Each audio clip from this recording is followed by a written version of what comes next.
हरे कृष्णा, जय जगन्नाथ। स्वागत है आप सबका। भगवान जगन्नाथ जी की कृपा सब पर बनी रहे।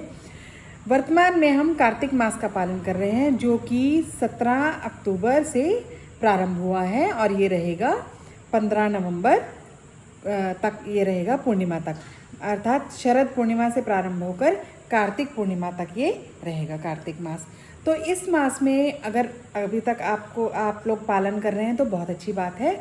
नहीं तो मैं कुछ आपको ऐसी चीज़ें बताऊंगी जो आप पालन करें तो कार्तिक मास में बहुत ही अच्छा है। कार्तिक मास जो है, साल में 12 मास आते हैं, उनमें सर्वश्रेष्ठ है कार्तिक मास माना जाता है। चतुर्मास में से ये अंतिम मास है कार्तिक मास, जिसका कि सभी भक्तों को बहुत ही इसको इंतज़ार रहता है। सभी भक्त इसका इंतज़ार करते हैं कार्तिक मास का, क्योंकि इस मास में जो भी हम करते हैं कार्य, स्पिरिचुअल कार्य, जो धार्मिक कार्य जो भी हम करते हैं, जैसे कि हम जो जप करते हैं या जो भी हम तपस्या करते हैं या हम जो भी दान करते हैं, उसका हमें कई गुना, अत्यधिक गुना फल जो है वो प्राप्त होता है। तो इस मास में हमें, इस मास को कार्तिक मास भी कहा जाता है, दामोदर मास भी कहा जाता है इस मास को। तो इस मास में हमें क्या करना चाहिए? सर्वप्रथम तो है हमें इसमें प्रातः जल्दी उठकर स्नान करना चाहिए। जल्दी उठकर अर्थात कि ब्रह्म मुहूर्त में हमें स्नान करना चाहिए। ब्रह्म मुहूर्त का समय कब रहता है?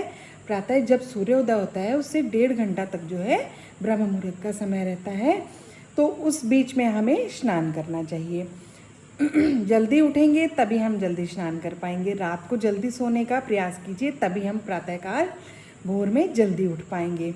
तो जल्दी उठकर स्नान करके, और स्नान कैसे जल से करना है कि आदिकाल में ऐसा कहा जाता है कि हमें तीर्थ में स्नान करना चाहिए, जैसे कि गंगा मैया में या यमुना मैया में, इनमें हमें स्नान करना चाहिए।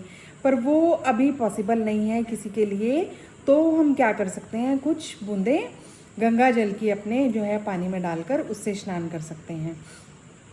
अथवा हम मंत्रों का उच्चारण भी कर सकते हैं स्नान करते हुए, जिससे कि ये हम बोल सकते हैं कि जो भी पवित्र नदियां हैं, जैसे गंगा जी, यमुना जी, सरस्वती मैया, गोदावरी, सिंधु, कावेरी, इनका जल जो है हमारे स्नान के जल में आ जाए।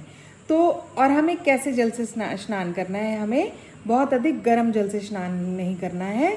हमें बिल्कुल ठंडे जल से भी स्नान नहीं करना है, क्योंकि अगर ज़्यादा ठंडे जल से स्नान करेंगे तो हो सकता है कोई बीमार पड़ जाए, फिर आगे इस व्रत को हम पालन ना कर पाएँ।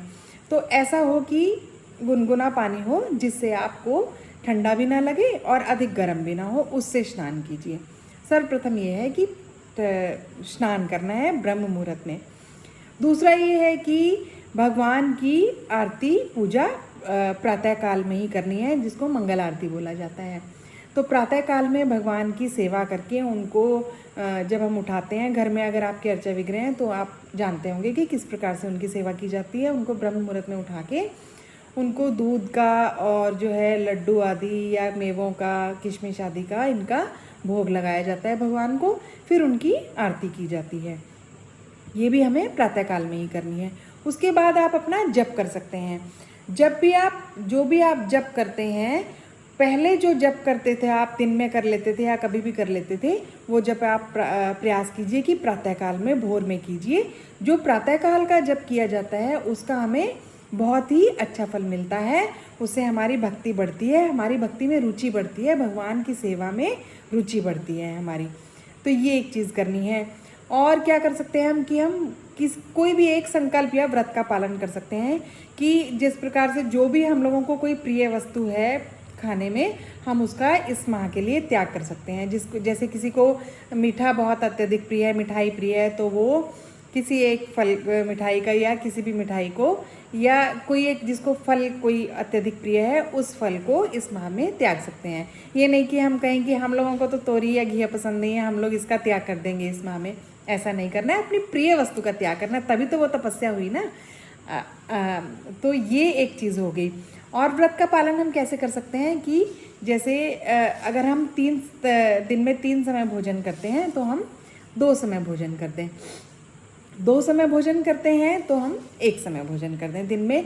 उसके अलावा 1 समय जब हम भोजन कर रहे हैं पूरा, तो उसके अलावा हम अन्य समय पर हम फल ले सकते हैं, मेवे ले सकते हैं, फ्रूट्स, दूध ले सकते हैं, दूध से बनी कोई भी मिठाई ले सकते हैं। घर की बनी हुई हो तो बहुत ही अच्छी बात है। तो ये एक संकल्प हो गया। अब पहले तो आदिकाल में तो बहुत सारे इसके पालन के नियम बताए गए थे कि ब्रह्मचर्य का पालन किया जाए और एक समय भोजन किया जाए, धरती पर जो है भूमि पर शयन किया जाए, पर जिससे अपने स्वास्थ्य के अनुसार और अपनी अवस्था के अनुसार जितना आपसे पॉसिबल हो, जितना आप कर सके उतना इस माह में आप जो है उसको व्रत को पालन कीजिए। अच्छा, नेक्स्ट क्या चीज़ है, चौथी चीज़ क्या है कि हमें धाम में वास करने का प्रयास करना चाहिए। धाम में हम पूरा माह रह सकें तो बहुत ही अच्छी बात है, किसी की परिस्थितियां अगर ऐसी हैं तो। लेकिन अगर कोई नहीं रह सकता है तो 1 रात 2 रात या 1 दिन 2 दिन का प्रयास कीजिए कि धाम में वास किया जाए। जैसे श्री वृंदावन धाम में, श्री बरसाना धाम में, या जैसे हम लोग कुरुक्षेत्र में रहते हैं तो कुरुक्षेत्र धाम है, तो धाम में वास किया जाए और पवित्र नदियों में स्नान किया जाए। जैसे गंगा जी हैं, यमुना जी हैं, इनमें स्नान किया जाए।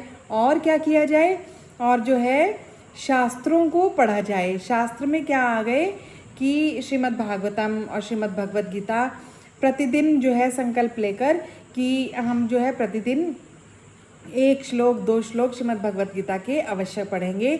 और कोई एक हम संकल्प ले सकते हैं कि हम श्रीमद् भागवतम का ये स्कंद कंप्लीट करेंगे, या हम अगर श्रीमद् भगवत गीता का पढ़ रहे हैं कि हम ये एक पर्टिकुलर अध्याय, पहला अध्याय या दूसरा अध्याय, हम इसको पूरा तात्पर्य के साथ पूरा कंप्लीट करेंगे। ऐसा हम लोग संकल्प ले सकते हैं कि कोई एक बुक को हम अपनी स्पिरिचुअल धार्मिक जो हमारे ग्रंथ हैं उनका हम पठन करेंगे। अगर आप पढ़ नहीं सकते हैं तो आपको श्रवण करना चाहिए। आजकल यूट्यूब पे बहुत कुछ मिल जाता है, तो आप वो श्रवण कर सकते हैं। या घर में आपके कोई बच्चे छोटे हैं या बड़े हैं तो उनको आप बोल सकते हैं कि वो आपको सुना सकते हैं। और क्या करना है, हमें भक्तों का संग करना है।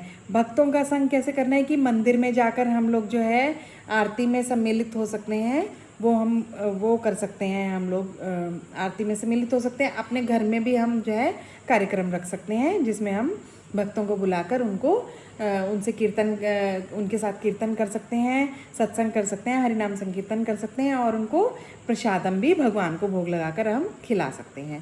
और इसके बाद हमें क्या कार्य करना है, नेक्स्ट कार्य हमें करना है कि हमें जो भगवान की आरती तो हम प्रतिदिन करते हैं, हमें भगवान को दीपदान करना है।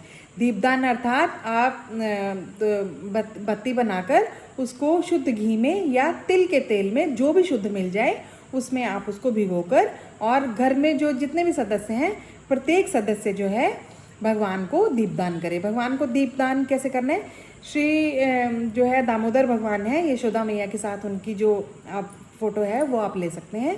नेट पे से प्रिंट आउट निकलवा कर वो आप छोटी फ़ोटो लेके लेमिनेट भी करा सकते हैं, जिसमें कि यशोदा मैया भगवान श्री कृष्ण को रस्सी से बांध रही हैं, उखल से बांध रही हैं।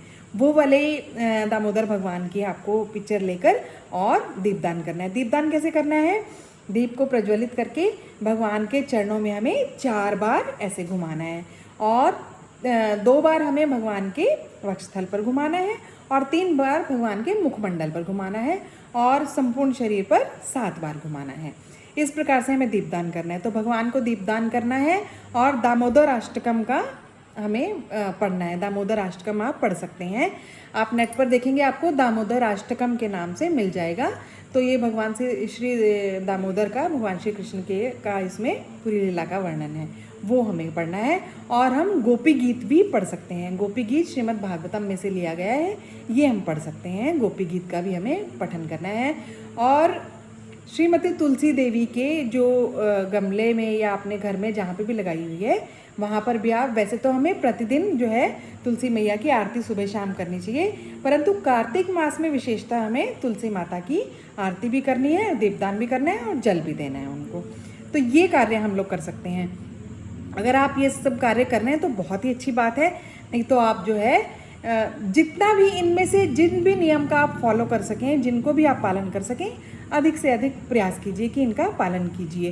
कि दीपदान अवश्य कीजिए, भगवान के मंदिर में जाकर कीजिए या अपने मंदिर में, अपने घर में जो आपने मंदिर बनाए वहाँ पर दीपदान कीजिए। प्रयास कीजिए कि भगवान की सेवा में, भगवान की भक्ति में रुचि बढ़े हमारी, और हम अधिक से अधिक अपनी इसमें स्पिरिचुअल लाइफ में उन्नति कर पाएँ। हरे कृष्णा, जय जगन्नाथ।